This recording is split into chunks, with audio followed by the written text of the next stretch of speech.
ये जो आपको बताते हैं कि हम यहाँ कुछ पता नहीं क्या मुल्क बनाना चाहते हैं, ये कोई राष्ट्र नहीं बनाना चाहते हैं, ये बीजेपी राष्ट्र बनाना चाहते हैं। बहुत बड़ी उपलब्धि, जिस लक्ष्य को लेकर हम 50 साल पहले निकले थे, वो लक्ष्य की परिपूर्ति ये 9 साल के अंदर हमारे नेता नरेंद्र मोदी अपडेट कर रहे हैं। तो बाकी और पार्टियां भी, बहुत सारी पार्टियां एक होने के लिए तैयार रहती हैं। आई लव यू कहने लायक आप नहीं हो। अब नीतीश कुमार को अगर राजनीतिक विश्वसनीयता बचानी है तो वो जाकर के राहुल गांधी का पैर है।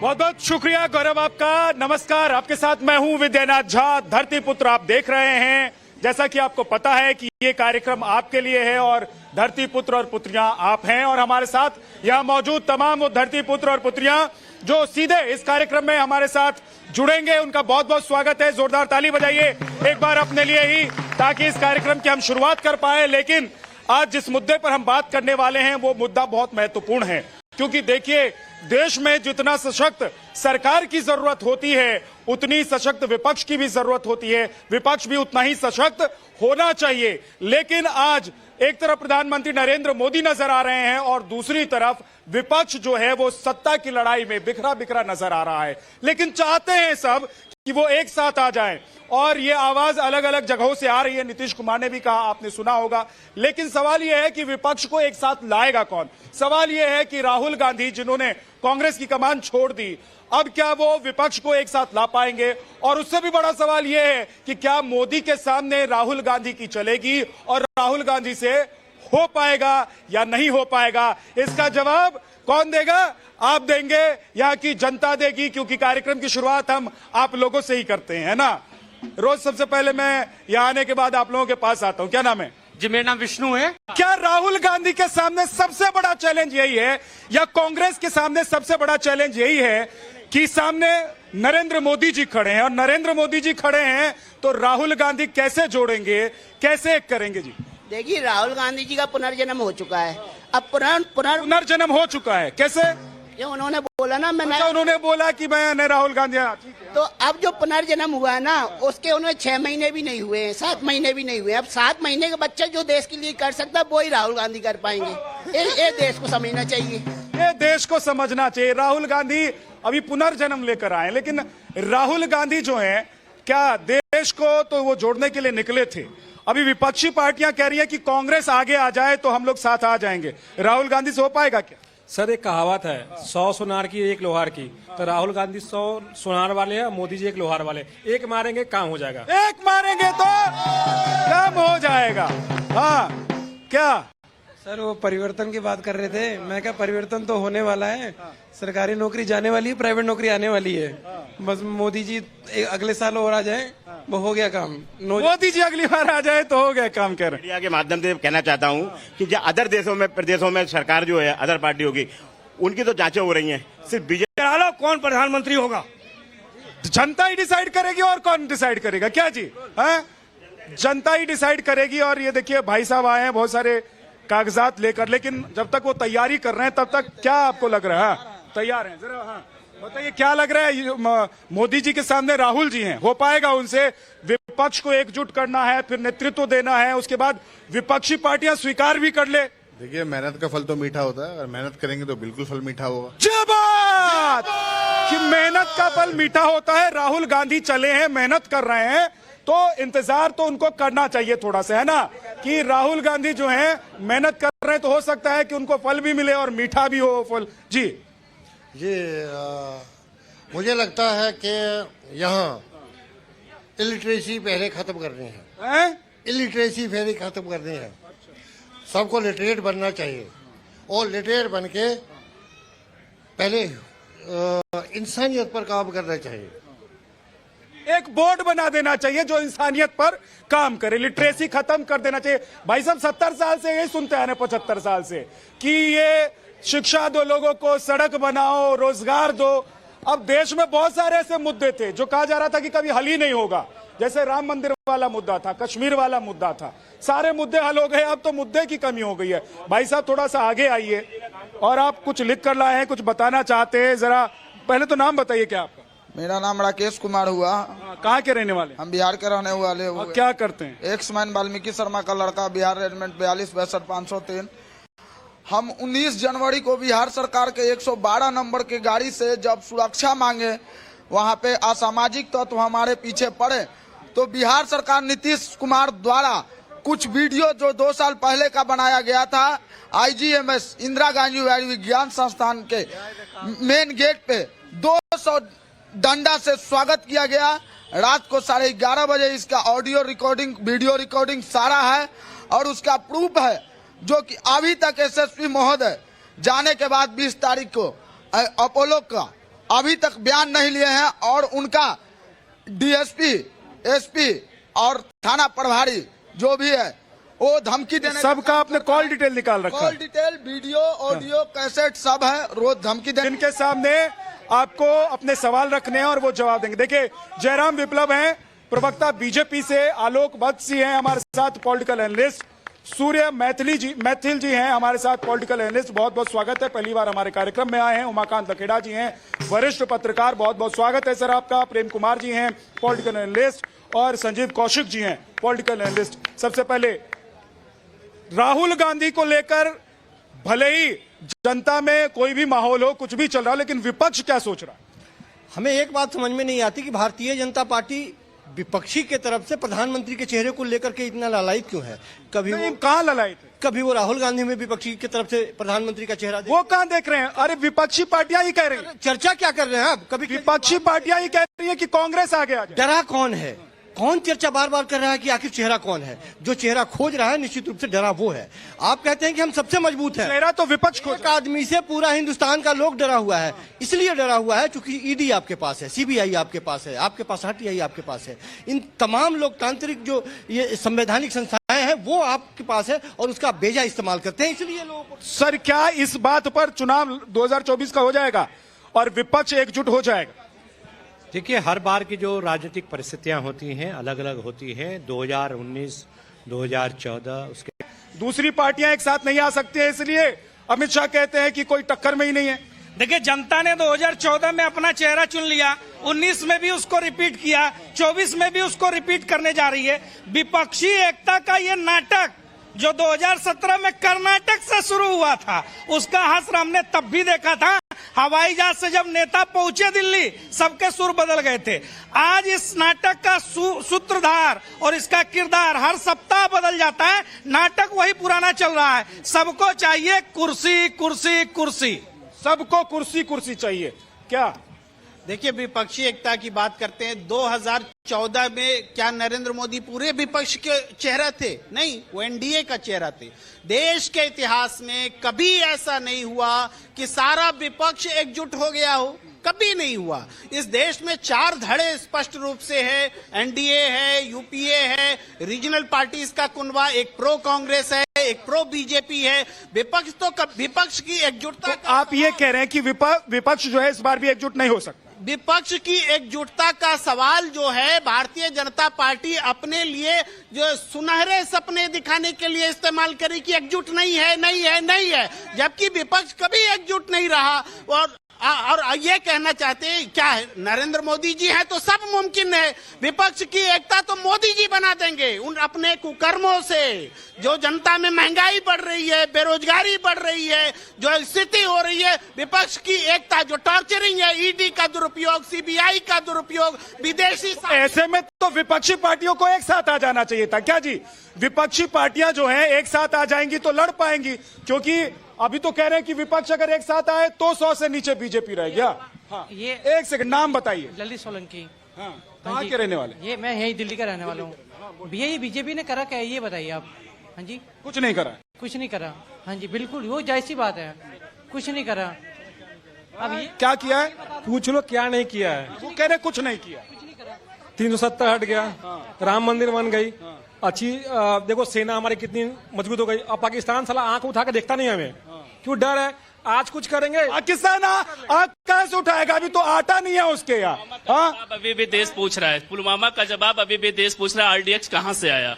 अभी तक उसका जवाब देश को नहीं मिला है। पहले ये भारतीय जनता पार्टी के लोग देश के प्रधानमंत्री की जिम्मेदारी ये बता दे। लेकिन देश तो अभी इस वक्त पूछ रहा है कि मोदी जी से लड़ोगे कैसे? क्या जिम से आए हैं? नहीं सर, ऐसी कोई नहीं, जिम से नहीं आए। कहाँ से आए? मैं मुंबई से आए। क्या करते हैं वहाँ? जॉब करता हूँ। क्या जॉब? क्या एमएनसी कंपनी में करते हैं? क्या लग रहा है कि राहुल गांधी के नाम पर विपक्ष एकजुट होगा कि नहीं होगा? राहुल गांधी के नाम पे विपक्ष एकजुट जरूर होगा, बस फर्क इतना है कि वो अगले जन्म में होगा। इस जन्म में तो बिल्कुल मुमकिन नहीं है। और जो कांग्रेस वाले या और दूसरे दल बोलते हैं कि बेरोजगारी पे बात करो या उस पे बात करो, तो मैं उनसे ये पूछना चाहूंगा कि पिछले 70 साल से हर घर में क्या माइक्रोसॉफ्ट और गूगल जैसी कंपनी खड़ी कर दी थी क्या रोजगार देके? नहीं दी थी ना। और ये लोग बोलते हैं कि मोदी सिर्फ पकौड़ा तलना सिखाते। अरे कम से कम हम पकौड़े तो तल रहे हैं। तुम्हारे टाइम पे तो छोटा सा पिल्लू पी के पड़े रहते थे रास्ते में, तब कहां दिखते थे कांग्रेस वाले और दूसरे पार्टी? तो ये देखिए, ये एमएनसी में काम करने वाला लड़का है और इसकी बात में दम इसलिए भी है क्योंकि अपने दम पर इसने नौकरी हासिल की होगी। वहां तो जुगाड़ उगाड़ बहुत चलता नहीं है क्या सर? अब की बात है कि राहुल गांधी इधर से आला कमान तो अब रहे नहीं, वो चले गए, पार्टी का बागडोर उन्होंने छोड़ दिया, भारत जोड़ने निकले थे।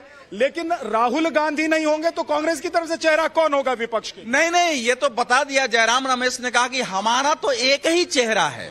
तो इसलिए जो है कांग्रेस की एक प्रकार से शर्त है कि विपक्ष जो राहुल गांधी को नेता मानेगा उसके साथ हमारा गठबंधन होगा। एक लाइन और करो, देखिए वो जब भारत यात्रा कर रहे थे उसका उद्देश्य एक उद्देश्य ये था कि बाकी पार्टियों को आभास कराना कि आप क्षेत्रीय पार्टी हैं, हम राष्ट्रीय पार्टी है, तो संपूर्ण राष्ट्र में हम घूम रहे हैं। अब इससे जिसकी सहमति होगी वो करेगा।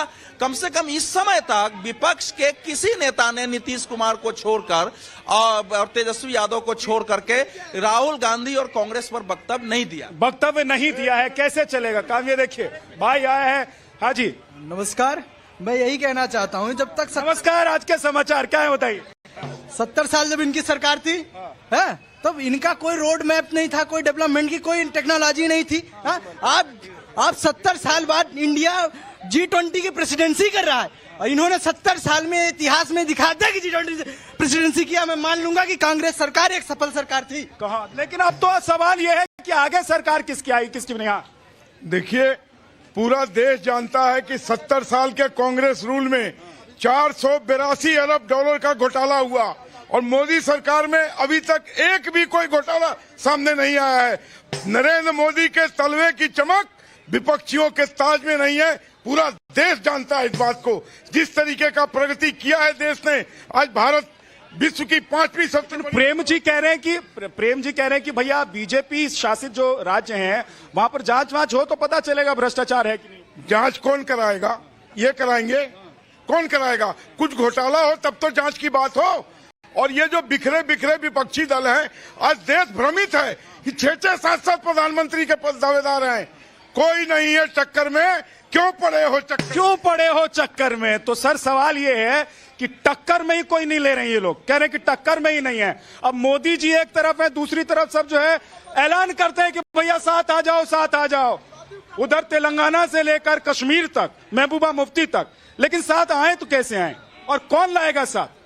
देखिए, एनडीए है, नरेंद्र मोदी जी हैं, नीतीश कुमार जी उन्हीं के साथी थे ना, भाग गए।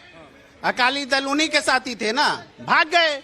शिवसेना को देख लिया, 2 हिस्सों में तोड़ा। रामविलास पासवान जी की पार्टी 2 हिस्सों में तोड़ा। अरे अपने सहयोगियों का जो नहीं हो सका वो किसी और का क्या होगा? ये सबसे बड़ा। विपक्ष की एकता की बात करते हैं। विपक्ष तो जिस रूप में हर बार इलेक्शन लड़ता है, इस बार भी लड़ेगा। और विपक्ष की एकता नरेंद्र मोदी जी करवाएंगे, मैं कह रहा हूँ। विपक्ष की एकता नरेंद्र मोदी जी अगर करवा देंगे तो विपक्ष तो कह रहा है कि अगर एक हो जाए तो 100 से नीचे बीजेपी चली जाएगी। धन्यवाद। पहले तो आपको, आपके सभी दर्शकों को भारत माता की जय, वंदे मातरम। कुछ बात है कि हस्ती मिटती नहीं हमारी, सदियों रहा है दुश्मन दौरे जहां हमारा। ये बात है कि दुश्मन तो रहे लेकिन देश में और हमारी हस्ती जो है कभी मिटी नहीं है। लेकिन बात देश की नहीं हो रही है, वो फिर से पकड़ेंगे, कहेंगे कि बात मोदी जी की करते हैं, आप देश पर चले आते हैं, तो देश और मोदी जी को मिला देते हैं। 2014 के बाद से देश की राजनीति में एक अलग ही बदलाव देखने को मिला है। माननीय प्रधानमंत्री जी के लिए जब भी चुनाव हो रहा है, चाहे वो 2014 में हुआ हो, चाहे वो 2019 में हुआ हो, कार्यकर्ता नहीं चुनाव लड़ रहा, देश की जनता ने उनके लिए चुनाव लड़ा है। और एक बात बता दूं मैं आपको, ये 2024 के अंदर ये जितने भी आपको दिख रहे हैं ना, ये नहीं, मैं ये शब्द नहीं प्रयोग करूंगा, मैं ये कहूंगा कि जो दूल्हा रहित बारात है, ये दूल्हा बनने की जो दौड़ है, ये 10 दूल्हे हैं और देखना होगा कि कौन लड़कर घोड़ी पे बैठने की कोशिश करेगा। लेकिन अंत में जो रिजल्ट आएगा, पहले था 300 पार, इस बार आएगा 350 पार। 350 पार वहां चल रहा है कि भैया 100 के नीचे ले आएंगे, और ये 350 पार ले जा रहे हैं। इतना कॉन्फिडेंस है, ये तो बीजेपी के नेता भी नहीं है, इतना कॉन्फिडेंस। हाँ, विपक्षी एकता की जो बात कर रहे हैं ना, इनके जो मुद्दे हैं ना, महंगाई, बेरोजगारी, सब फैब्रिकेटेड है। सबको नजर आ रहा है कि इंडिया की इकोनॉमी कितनी ग्रो कर रही है, सबको नजर आ रहा है। आप कह रहे हैं कि महंगाई बेरोजगारी मुद्दा नहीं है? नहीं, इनके मुद्दा पता क्या है, विपक्षी के ये एकजुट हो नहीं सकते। इनका मुद्दा है गजवाए मोदी साहब, जैसे पाकिस्तान गजवाए हिंद करता था ना, कि किसी तरह से मोदी साहब को हटा दो। अब पाकिस्तान का गजवाए पाकिस्तान हो गया ना, ऐसे इन विपक्षी पार्टियों को होगा, विपक्षी पार्टियों का गजवाए हो जाएगा। क्या नाम है? आनंद। कहाँ के रहने वाले हो? यूपी। क्या करते हैं आप? आगे आइए थोड़ा सा। मोबाइल में अपना क्या, यही न भारत देख रहे हैं, यही शो देख रहे हैं, धरतीपुत्र देख रहे हैं? अच्छा, तो क्या अब लग रहा है कि राहुल जी अगर एक नेतृत्व करने लग जाए तो विपक्ष एक साथ आ जाए कि नहीं आएगा? मुझे नहीं लगता। नहीं लगता? मुझे नहीं लगता। तो राहुल गांधी पे विश्वास नहीं है? नहीं सर, नहीं है। क्यों ऐसा मतलब बोल भी नहीं रहे यार, ये क्या मतलब है? मोदी जी पे बोलोगे? मोदी जी पे भी नहीं बोलना, राहुल गांधी पे भी नहीं बोला, हाँ, इनको बोलना है। देखिए आए हैं, हाँ, हिंदू कॉलेज का टी शर्ट पहन के आए हैं। भाई पढ़ाई करते हो कि ऐसे घूम रहे हिंदू कॉलेज? मेरा नाम आकाश है, मैं हिंदू कॉलेज से मास्टर्स कर रहा हूँ इस समय। और उत्तर प्रदेश की राजनीति अगर देखी जाए तो धरतीपुत्र, जैसा कि यहाँ लिखा भी है, तो जब तक धरतीपुत्र मुलायम सिंह थे तब तक वहाँ एक तरफ सत्ता चलती रही। उसके बाद आज का जो दौर चल रहा है उसमें सिर्फ एक ही चीज है, मोदी है तो सब कुछ मुमकिन है। मोदी है तो सब कुछ मुमकिन है, ये भी कमाल की बात है। हाँ हाँ, एक और बात है, क्या हो गया? जैसा कि अभी भाई साहब ने कहा कि नीतीश की सरकार थी, जब गठबंधन था प्रधानमंत्री नरेंद्र मोदी भारतीय जनता पार्टी की सरकार से, तो विकास नहीं हो रहा। कह रहा जो अपना का नहीं हुआ तो किसी और का क्या होगा, जनता का क्या होगा। मैं एक विषय इन पे बोलूंगा, जिनके साथ उन्होंने गठबंधन किया, अभी उन्होंने उसके कुछ महीने पहले खाली ये कहा था हमारी सरकार आएगी 125 करोड़ भर्तियां निकालेंगे। मैं तो पूछना चाहता हूँ 125 करोड़ भर्तियां कहाँ हैं? हाँ ठीक है, ये कह रहे हैं कि सब ऐसे हवाबाजी करते हैं, हवाबाजी करते रहते हैं। हाँ फिर भैया आपकी बात सुन ली। गया में, हाँ, गया का एक मरीज है एम्स के अंदर, वो 6 यूनिट ब्लड की आवश्यकता था कैंसर का, वो लास्ट स्टेज में चल रहे हैं। ठीक है, अभी हम खुद 1 यूनिट ब्लड देके और 6 बंदा को ले जाके 6 यूनिट ब्लड दिलवा के और आ रहे हैं। और नीतीश कुमार को कहना चाहते हैं कि ना काय गुस्सा है भाई नीतीश कुमार, पीछे पड़ गए नीतीश कुमार के। अरे रुकिए, तो गांधी मैदान है पटना में कोई सम्मेलन करके दिखाए, दिन में आपको औकात पता लग जाएगा कि बिहारी पटना जिला का क्या। बीजेपी की सदस्यता तो नहीं ली है ना? नहीं, सदस्यता नहीं, आम जनता को जो त्रस्त कर रहा है, क्रश कर रहा है। 3 करोड़ रुपए इस पर जब आवेदन डाले हैं तो 3 करोड़ रुपए हमको देने के लिए, और आईजी नहीं रुक रहा है, भाग रहा है गाड़ी से। परसों उसको खदेड़ने का काम जनता के, आईजी को ही खदेड़ दिया, आईजी साहब को ही खदेड़ दिया, जिससे काम था उसी को खदेड़ दिया। ये बिहार लेकर जा रहे हैं बार बार। लेकिन मैं कह रहा हूं कि रुकिए, दिल्ली की लड़ाई सबसे ज्यादा महत्वपूर्ण है, और दिल्ली की लड़ाई में विश्वास का खेल है सारा। मोदी जी पर 2014 से जो विश्वास शुरू हुआ वो विश्वास अभी तक बना हुआ है। कोई एक ऐसा दूल्हा नहीं है जिसके पीछे बारात चले। देखिए ऐसा है कि मेरा ये मानना है कि जो हमने पॉलिटिक्स को देखा है, संसदीय राजनीति को देखा है, उसमें ये होता है कि इक्वेशन बदलता है, और ऐसा भी होता है कि जनता है वो फॉर्मूला कोई ना कोई, उस पर कोई चीजें बनेंगी, कोई शक्ल लेंगी, थोड़ा इंतजार करना पड़ेगा। ऐसा है कि मैं हमारे मित्र हैं उमाकांत जी के उम्मीद को मैं धक्का नहीं पहुंचाना चाहता हूं। देखिए भारत का वातावरण इस समय क्या है, क्या ये देश नरेंद्र मोदी को छोड़कर ये तथाकथित विपक्ष, हालांकि विपक्ष कोई यूनिट नहीं है कि एक विपक्ष अलग, उसको स्वीकार करने को तैयार है। पहली बार, एक सेकंड, देश का वातावरण क्या है इस समय? कोई बात नहीं, आपत्तिजनक है। देखिए, विपक्ष का मतलब क्या है? क्या कोई एक पार्टी है? भारत में इंग्लैंड और अमेरिका नहीं है कि यहाँ सत्ता और विपक्ष गिना जाएगा। अलग अलग पार्टियां हैं, अलग अलग राज्यों में वो सत्ता में है। उनकी महत्वाकांक्षाएं कांग्रेस के साथ क्या मिल सकती है? नहीं मिल सकती। और सबसे बड़ी बात जो इस समय है, 2014 से भारतीय राजनीति में जो पैराडाइम शिफ्ट हुआ है, उससे अब भारतीय राजनीति पीछे वापस आने के लिए तैयार नहीं है। कांग्रेस और बाकी पार्टियां जो मोदी के खिलाफ 2002 से जो मुहावरे गिन रही थी, उसी मुहावरे पर कि इसको बीबीसी डॉक्यूमेंट्री ला दो, मुस्लिम विरोधी कर दो, सेकुलरवाद का विरोधी कर दो, हम इसको हरा देंगे, और ये हमेशा मोदी के पक्ष में जाता है। इसलिए विपक्ष विचार के स्तर पर, नीति के स्तर पर, रणनीति के स्तर पर और चेहरे के स्तर पर नरेंद्र मोदी भाजपा के सामने कहीं भी यूनिट होकर खड़ी नहीं है। देखिए, इनका कहना है कि दुनिया में जितनी घटनाएं घट रही हैं, देश में जितनी घटनाएं घट रही, सब विपक्ष कर रहा है। सरकार में तो दम ही नहीं, उसमें तो शक्ति ही नहीं। कह रहे ऐसा नहीं कहा, नहीं, आपने आपत्ति जताई। इन्होंने कहा तथाकथित विपक्ष। बताइए, विपक्ष जब तक लोकतंत्र रहेगा, संसदीय लोकतंत्र रहेगा, विपक्ष जिंदा रहेगा, सत्ता रहेगी, विपक्ष रहेगा। विपक्ष तथाकथित है तो सरकार भी तथाकथित है। सुन ले अवधेश जी, विपक्ष को तथाकथित मत कहिए। वो देखिए, शांत सा दिखने वाला लड़का जो है, जो मुंबई से आया है, उसने फिर से हाथ उठा लिया है और इधर से भी हाथ उठ रहे हैं। अभी आपका ये मुद्दा था, अभी विपक्ष दलों की बैठक और उसमें कांग्रेस के भी प्रवक्ता थे, उन्होंने बोला नीतीश से कि आई लव यू कौन कहेगा मोदी जी को, और भाई ये नहीं पता कि मोदी जी गले में घंटी कौन बांधेगा। इसलिए 24 का सपना भूल जाइए, आप में किसी में हिम्मत नहीं है। क्या ये सच में हो गया है कि मोदी जी के सामने जो खड़ा होगा वो अपने गले में घंटी बांध देगा? एक बात बोलिए। हाँ, मैं मोदी जी की लोकप्रियता की बात करता हूँ कि कर्नाटक में किस तरह उन्होंने सरकार बनाई। जो लोकप्रियता की बात हो रही है कि मोदी जी के जो है भारत में बहुत लोकप्रिय नेता हो गए हैं। कर्नाटक में किस तरह सरकार बनाई, किसी से छुपी नहीं है। मध्य प्रदेश में बैसाखी के सहारे आए, किस तरह सरकार बनाई, किसी से छुपी नहीं है। बिहार हाथ से गया। नागालैंड में किस तरह सरकार बनाई, हरियाणा में गठबंधन की सरकार चल रही है। उत्तर प्रदेश में किस तरह चुनाव जीते हैं, किसी से छुपा नहीं है। तो लोकप्रियता कहाँ है मोदी जी की? मैं ये जानता हूं। लोकप्रियता मोदी जी की कहाँ है? अब ये कह रहे कि लोकप्रियता पर ही सवाल है क्या जी? मोदी जी की लोकप्रियता जब से अडानी के साथ नाम जुड़ा है तो बहुत ज्यादा हो गई है।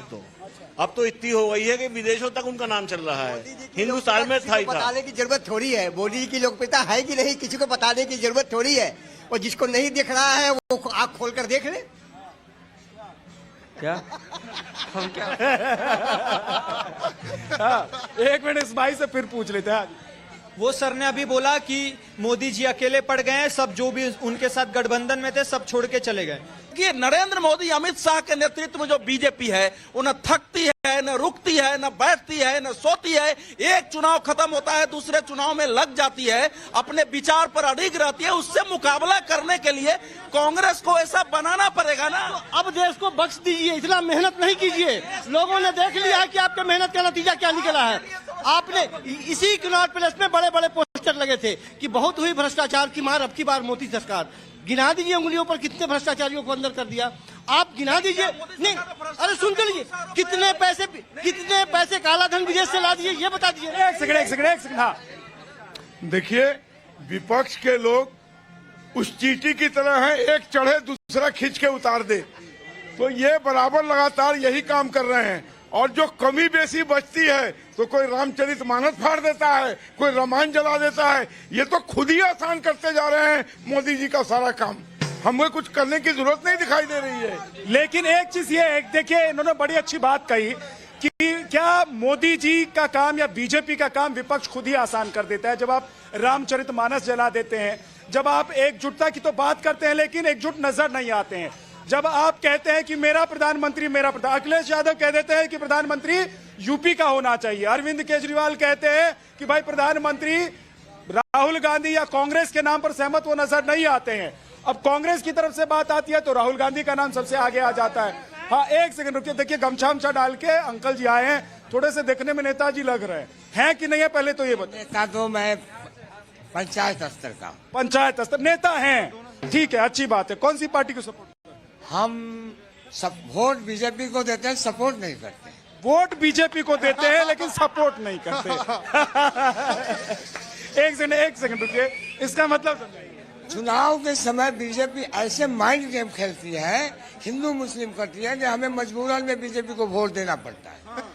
नहीं तो मैं पहले से विपक्ष की राजनीति करता हूँ, लेकिन जैसे चुनाव के समय आएगा ऐसा माइंड गेम करेगा। अभी देखिए, मौर्या से रामचरित मानस के विरोध में बलवा देगा, कभी किसी से विरोध। तो मौर्या बीजेपी के नेता थोड़ी ना। अरे पैसा लेके बोल रहा है बीजेपी से। लो भैया, बीजेपी से पैसा लेके समाजवादी पार्टी को तो निकाल फेंकना चाहिए। हाँ। मेरा सवाल सत्ता पक्ष और विपक्ष दोनों से है। दोनों से। राहुल गांधी जी राफेल के मामले में कितना संसद का और जनता का समय बर्बाद किए हैं, लेकिन क्यों नहीं विपक्ष ये सवाल पूछता है कि हमारा एफए डील कब फाइनल होगा, है ना? कब, क्यों पेंडिंग अभी तक? रोजगार के नाम पे सवाल जरूर पूछता है, लेकिन क्यों नहीं विपक्ष और सत्ता पक्ष दोनों मिलकर के पूरे देश के हर राज्य में विधान परिषद को लागू करवा दे? ठीक है, मतलब सवाल जो है वो ऐसे होने चाहिए जिससे देश को भी लगे कि भाई साहब विपक्ष ने ऐसा मुद्दा उठाया, ऐसा सवाल पूछा है जिसका जवाब मिलना चाहिए। यही तो हम कह रहे हैं कि मुद्दों पर बात हो। राहुल गांधी महंगाई की रैली करते हैं, हिंदू मुस्लिम की बात करते हैं। स्वामी प्रसाद मौर्य से लेकर के अखिलेश यादव, वहां पर बिहार में चंद्रशेखर यादव, और यहाँ राहुल गांधी, ममता बनर्जी, लंबी फहरिस्त है। हिंदू मुस्लिम वाले बयान जो देते हैं, ये क्या भारतीय जनता पार्टी के नेता हैं? और अगर इनको मुद्दों पर बात करने से डर लगता है, अगर इनको लगता है कि रोजगार और जन कल्याणकारी नीतियों के ऊपर ये मोदी जी से नहीं लड़ सकते, यही कारण है कि ये रामचरित के बहाने आगरा पिछड़ा की लड़ाई करना चाहते हैं। और आज ये जो विपक्षी एकता की बात है, ये भारतीय जनता पार्टी तो नहीं पूछ रहा आपका नेता कौन है, क्योंकि हम अपना नेता जानते हैं। ठीक है, देखिए एकदम कोने से एक हाथ उठा है, उधर थोड़ा सा। जी सर, मैं असम से बिलोंग करता हूँ, गुवाहाटी से। 50 साल के अंदर में इतनी पार्टियां वहां आई, कांग्रेस आई, एजीपी आई, सब आई, कोई डेवलप नहीं हुआ। बट इस 50 साल, ये जो 2014 के बाद से नॉर्थ ईस्ट का जो डेवलपमेंट हुआ है, मैं सब पार्टियों को जाके बोलूंगा, जाके देखे एक बार। हमारे जो चीफ मिनिस्टर है हेमंत बिस्वा शर्मा, जब तो डेवलपमेंट का इशू होना चाहिए, और डेवलपमेंट पर अगर विपक्ष सामने खड़ा होता है और कहता है कि ये काम नहीं हुआ, ये काम कराइए, ये काम नहीं हुआ, ये काम कराइए, तो मुझे लग रहा है कि यहाँ जो लोग अभी नजर आ रहे हैं मोदी जी कर रहे हैं, बीजेपी कर रहे हैं, वो कहेंगे कि विपक्ष का मामला जो है उसमें दम है, उसमें बात है, और हम विपक्ष के साथ हैं। चलते चलते जोगिरा के पास चलते हैं, और धरतीपुत्र में आज के लिए यहाँ से इतना ही। जोगिरा जत्था। जोगिरा